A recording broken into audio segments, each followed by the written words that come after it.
थाने police की website जो है हैक की गई है और एक संदेश दिया गया उस पर कि मुस्लिम समाज से माफी मांगा जाए। हाँ, ये बात सही है कि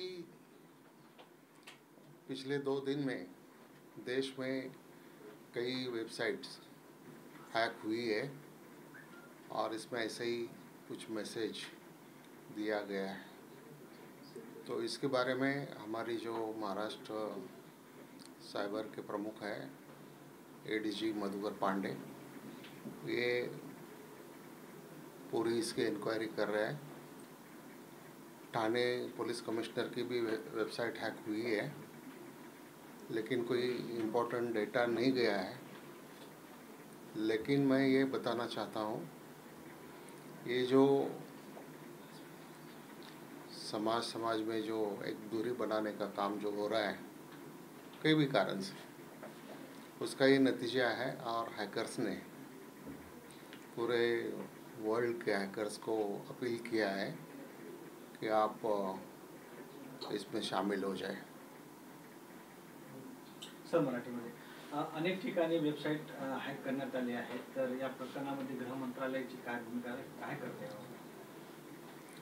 नाही, अनेक ठिकाणी वेबसाईट हॅक करण्यात आलेली आहे ही वस्तुस्थिती आहे। आमचे सायबरचे प्रमुख एडीजी मधुकर पांडे हे देखील माध्यमांच्या समोर थोड्या वेळामध्ये बोलणार आहेत आणि त्याच्या संदर्भातले सगळे डिटेल्स ते माध्यमांना देतील। राज्य सरकारच्या वतीनं या सर्व गोष्टीचा आढावा घेण्यात आलेला आहे आणि त्याला प्रिव्हेंटिव्ह काय उपाययोजना करायच्या त्याच्या संदर्भामध्ये सुद्धा सर्व यंत्रणा कार्यरत आहे।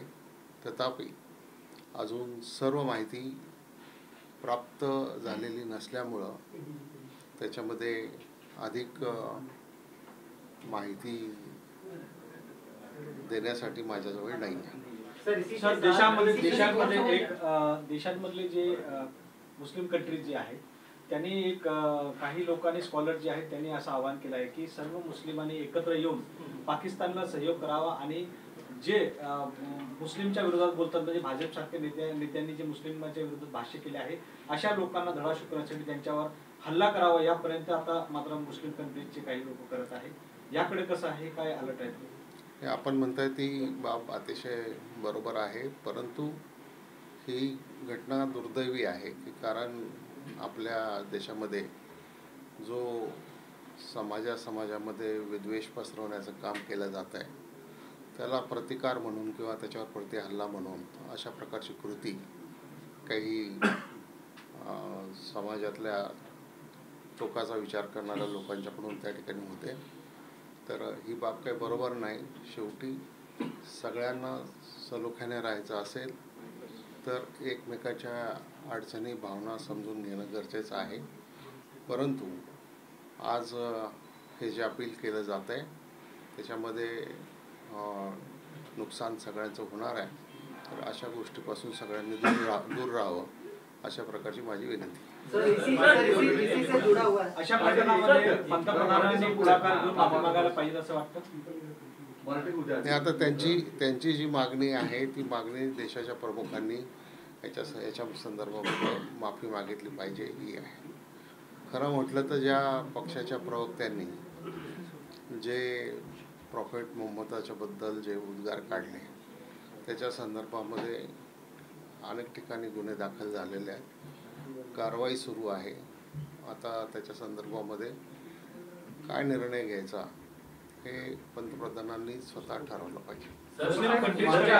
तेलांचे साठे आहेत आणि भारतामध्ये अनेक मुस्लिम कंट्रीजकडे तेलांचे साठे आहेत आणि त्याचा प्रभाव कुठे ना कुठे भारतावर पडू शकतो, कारण सगळ्यांना तेल निर्यात करावं लागतं।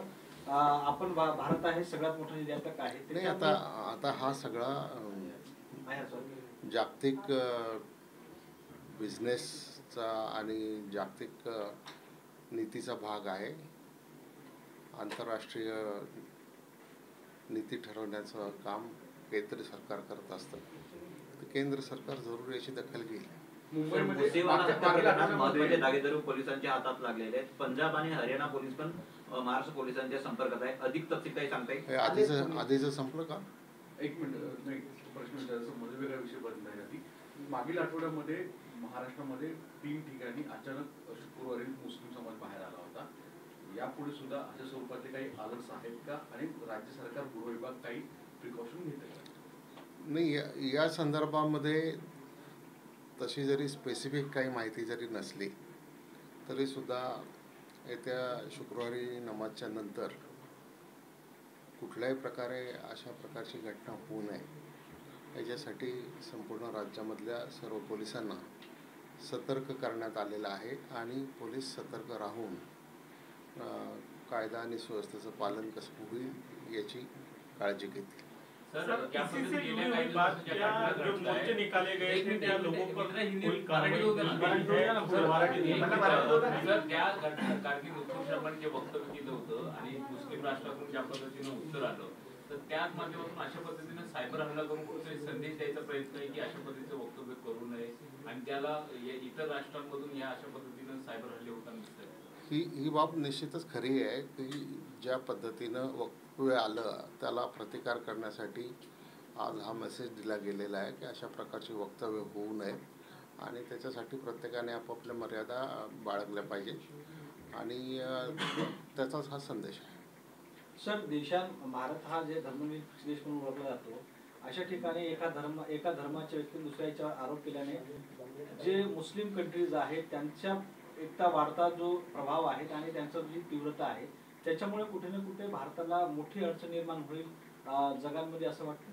नाही, आता मी काय आंतरराष्ट्रीय विषयाचा तज्ज्ञ नाही त्याच्यामध्ये, परंतु अशा प्रकारे जी कार्यवाही त्या ठिकाणी वेगवेगळ्या ठिकाणी होते तर त्याचा निश्चित परिणाम भारतावर होईलच, तर त्याची काळजी सगळ्यांनी घेतली पाहिजे. साहेब, राष्ट्रवादीच्या नेत्यांची बैठक काल झाली होती, त्यात तुम्ही देखील होता. पवार साहेब राष्ट्रपतीचे उमेदवार सुद्धा नाही आहे असं स्पष्टीकरण त्यांनी दिलं का या बैठकीमध्ये? वस्तुस्थिती काय आहे?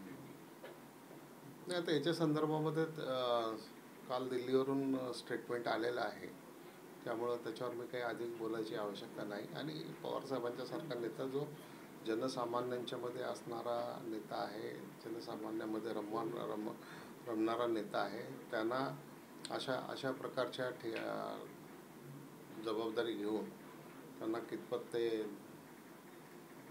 पटेल मला माहिती नहीं।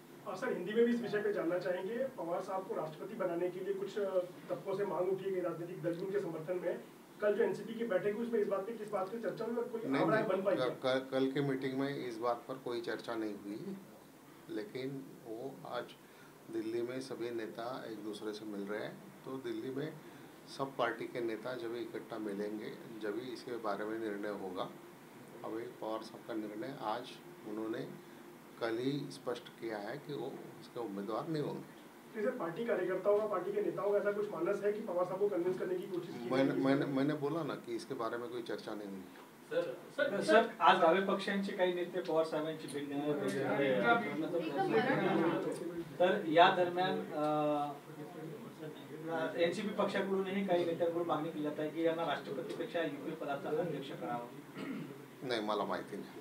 आज संजय राऊतांनी आता वक्तव्य केले की भाजपने राष्ट्रपती पदासाठी शरद पवारांना उमेदवारी द्यावी, कारण त्यांच्यासारखा आता ते त्यांचं वैयक्तिक मत आहे, शेवटी याबाबतचा निर्णय पवार साहेब आणि आमच्या पक्षाचे वरिष्ठ नेते घेतील।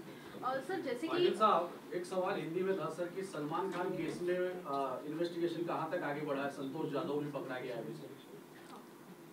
नहीं, अभी संतोष जाधव को भी पकड़ा है, बाकी भी लोगों को पकड़ा है। तो सलमान खान के केस में जो चिट्ठी मिली थी उसका कोई ज़्यादा एक दूसरे से संबंध तो नहीं दिख रहा है, लेकिन पुलिस इसकी जांच कर रही है। सर, बिश्नोई गैंग का नाम जिस तरह से सामने आया था, तो क्या लगता है कि क्या वजह हो सकती है कि इस तरह से बिश्नोई गैंग का नाम सामने आना और सलमान खान को लेकर कैसे धमकी देना? उनका क्या इंटेंशन या इरादा सामने आया, सब जांच में? नहीं, मैं ये बोलता हूँ कि जब भी मूसेवाला का जो वहाँ पे हत्या हुई, जब भी इस परिस्थिति का फायदा लेके अपना एक रुआब बनाने के लिए ये गैंग ने, जो बिश्नोई गैंग है, ये गैंग ने इसका एक फ़ायदा लेने की कोशिश की है। कुछ लोगों को अरेस्ट किया गया है, लेकिन अभी तक इसके बारे में सारी इंफॉर्मेशन यानी सारी बातें सामने नहीं आई है। पुलिस इसकी जांच कर रही है और कुछ दिन लगेंगे और कुछ दिन के बाद इसके बारे में सारी स्पष्टता होगी। सर, दहशतवाद्यांचं प्रशिक्षण घेण्यासाठी भारतातील 200 मुली पाकिस्तानमध्ये पाठवण्यात आल्या आहेत। सर, दहशतवादी प्रशिक्षण घेण्यासाठी 200 मुली पाकिस्तानमध्ये पाठवण्यात आल्या आहेत। जसं तुम्ही जैसे कि आपने बोला था कि जिस तरह महाराष्ट्र में कुछ दिन पहले लोग इकट्ठा हुए थे, वैसी परिस्थिति आगे होने की आशंका है क्या? पुलिस के पास कुछ जानकारी मिली? नहीं, ऐसी कोई जानकारी नहीं है, लेकिन कोई भी स्थिति सामने आए तो उसका सामना करने के लिए महाराष्ट्र की पुलिस हमेशा तैयार रहती है और इस बार भी तैयार रहेगी। हमारी कोशिश ये है कि सबको सबसे बात करके ये हमारे राज्य में शांति बनाए रखने की कोशिश पुलिस की तरफ से की जा रही है। शुक्रवार के दिन कुछ पुलिस के अलर्ट रखे हैं। ऐसे है कि अलर्ट तो पुलिस का हमेशा होता है, क्योंकि उनको मालूम होता है कि कौन से इंसिडेंट कभी कभी हो सकते हैं, तो पुलिस का सारा अलर्टनेस रहता ही है। सर, इतनी तादाद में मोर्चे निकले शुक्रवार के दिन, क्या कोई कार्रवाई इन लोगों पर करने का प्लान किया है? नंदुरबार में हिंसा भी हुई है। नहीं, बहुत जगह पर तो हिंसा नहीं हुई, लेकिन जहाँ पे हिंसा हुई होगी वहाँ पे लोकल पुलिस ने एक्शन ली है। अभी ये कोई ऐसी बड़ी तौर पे हिंसा स्टेट में नहीं हुई। सर, एक भारतातून जवळपास 200 मुली दहशतवादी प्रशिक्षण घेण्यासाठी पाकिस्तानमध्ये गेल्याची माहिती आहे। याबाबत महाराष्ट्र पोलीस गृह खातं काही लक्ष ठेवून आहे का? महाराष्ट्रातून याच्या मुली जाणार नाही या क्षणी अशी काही माहिती माझ्याजवळ नाही। मुस्लिम कंट्री ने जिस तरह से आह्वान किया है उसके बाद कहीं ना कहीं अलर्ट जारी हुआ, तो क्या केंद्र की तरफ से महाराष्ट्र सरकार को किसी तरह का अलर्ट आया है? और जिस तरह से मुस्लिम कंट्री एकजुट होने की बात करी, तो कितना गंभीर मामला है? नहीं, अभी मैंने सारी बातें स्पष्ट कर दी है कि ऐसे है कि अभी ये छोटे छोटे प्रश्न में सब इन्फॉर्मेशन मैं रिवील नहीं कर सकता हूँ। Thank you. सर, काल उच्च न्यायालयाने असं म्हटलेलं आहे की शरद पवारांच्या विरोधामध्ये सोशल मीडियावरती पोस्ट शेअर केली म्हणून गुन्हे दाखल करणं हे योग्य आहे का? शरद पवारांना तरी हे पटेल का? आता उच्च न्यायालयाने काय म्हटलं ती काय ऑर्डर मी काय पाहिलेली नाही, त्यामुळं त्याच्यावर वाच्यता करणं योग्य होणार नाही। परंतु न्यायदानाच्या प्रक्रियेमध्ये आपलं मत त्या ठिकाणी व्यक्त करू शकतं, त्याच्यावर प्रतिक्रिया देणं योग्य आहे असं मला वाटत नाही, परंतु पुलिस आपलं काम करत असतात। सर, मुंबई में 2 से 5% जो है वो सीसीटीवी बंद है। अगर कुछ यातायात होगी, गंभीर कुछ बात हो गई तो जिम्मेदार कौन, ऐसा भी सवाल उपस्थित हो रहा है। तो इस मामले में मुंबई पुलिस इस मामले में मुंबई पुलिस जरूर कोशिश कर रही है कि जो कैमरे बंद है वो चालू करने के लिए और नए भी बिठाने के लिए। सर, और एक रिपोर्ट सामने आया है जिसमें काफ़ी वयोवृद्ध जो लोग हैं उन पर अत्याचार बढ़ने की जो बात है वो सामने आई है।